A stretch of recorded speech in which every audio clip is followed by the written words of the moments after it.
While tariffs on goods from Mexico and Canada are on hold, many local businesses rely on China. CBS 8's Alex Lai joins us live in studio with a look at how these tariffs could affect local business owners. Alex, what are people expecting? Well, many businesses that rely on imported items will have to wait a little bit longer to see how these tariffs might affect their stores. I spoke with a local business owner who sells games and collectibles, many of which are imported from other countries.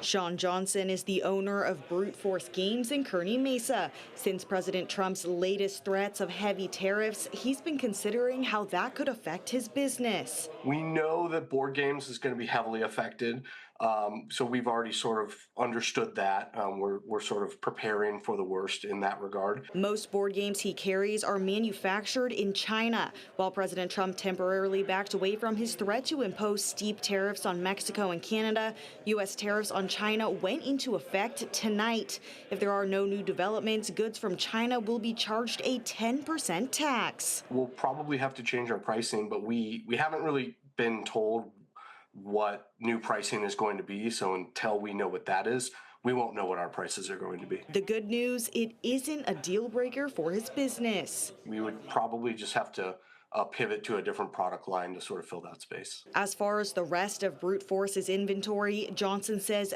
50 to 60% of sealed products are imported, although they mostly come from the U.S., UK, Germany, and Japan. We aren't expecting direct impact from tariffs, but we are expecting sort of collateral damage or residual effects. With customers spending more on essential goods such as food and gas, Johnson expects they'll spend less in his store. Still coming in, still purchasing, but not as high of spending power as they normally would have. Which is why he's focused on keeping customers coming through the door. Making sure that we have great customer service will sort of ensure that we're not sort of losing on like multiple fronts. Though not fearing bankruptcy, Johnson acknowledged that tariffs may constrain his business's potential for expansion. It makes me a little bit hesitant to maybe grow into maybe a larger space or maybe a second location, only because we don't know what our revenue is going to be like.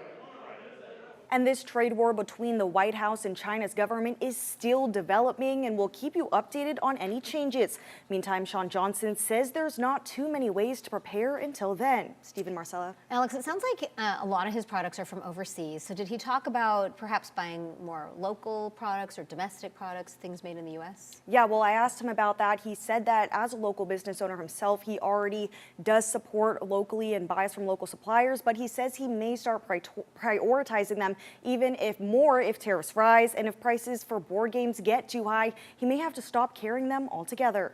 You know, when conditions are perfect, it's hard to be a small business owner. This has to be such a hard time for all these folks because they just don't know what's next. Yeah, no one knows. All right, Alex, thank you.